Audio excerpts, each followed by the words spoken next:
ఇక ఈరోజు అనగా 17వ తేదీ జనవరి నెల 2024 బుధవారం. ఇక ఈ వీడియోలో మనం మదనపల్లి టమాటా మార్కెట్కు సంబంధించిన స్టాక్ అనగా దిగుమతి వివరాలు ఈ వీడియోలో అయితే తెలుసుకుందాము. అంటే ఈరోజు మదనపల్లి టమాటా మార్కెట్కు స్టాక్ అనేది ఏ విధంగా వచ్చింది, నిన్నటిపైన పెరిగిందా లేకపోతే తగ్గిందా, ఎన్ని మండీల వరకు స్టాక్ అనేది వచ్చింది అనే వివరాలన్నీ కూడా ఈ వీడియోలో అయితే తెలుసుకుందాము. స్టాక్ వివరాలు తెలుసుకునే ముందు మన ఛానల్ ఇంకా ఎవరైనా సబ్స్క్రైబ్ చేసుకోకుండా చూస్తా అంటే ప్లీజ్ సబ్స్క్రైబ్ చేసుకోండి. మనకు మదనపల్లి టమాటా మార్కెట్లో అయితే దాదాపుగా 27 మండీల దగ్గర నుంచి 30 మండీల వరకు అయితే మదనపల్లి టమాటా మార్కెట్లో ఉన్నాయి. ఇక ఈరోజు దిగుమతి చూసుకున్నట్లయితే మన దిగుమతిలో అయితే పెద్దగా మార్పు లేదు. ఇంచుమించు నిన్న వచ్చినట్లుగానే ఇవాళ కూడా కొంచెం అటు ఇటుగా అయితే వచ్చింది. కొన్ని మండీలకి పెరిగినా మరికొన్ని మండీలకి తగ్గడం వల్ల సేమ్ నిన్న వచ్చినట్లుగానే ఇవాళ కూడా కొంచెం అటు ఇటుగా అయితే వచ్చింది. ఇక నిన్నైతే యాక్షన్ అంతా పూర్తయిపోయే సమయానికి టాప్ అండ్ టాప్ ధర 570 రూపాయల వరకు అయితే వేశారు. మరి చూడాలి ఈరోజు ధరలు అనేవి ఏ విధంగా వెళ్తాయో.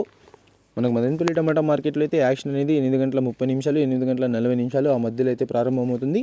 మీకు దాని తర్వాత అయితే ధరల వివరాలు అనేది తెలియజేస్తాను. ఇక ఇవ్వండి ఇవాళ మదనపల్లి టమాటా మార్కెట్కు సంబంధించిన దిగుమతి యొక్క వివరాలు. ఇన్ఫర్మేషన్ నచ్చినట్లయితే లైక్ చేయండి, షేర్ చేయండి. మన ఛానల్ని కొత్తగా చూస్తున్నట్లయితే ప్లీజ్ సబ్స్క్రైబ్ చేసుకోండి. Thanks for watching this video.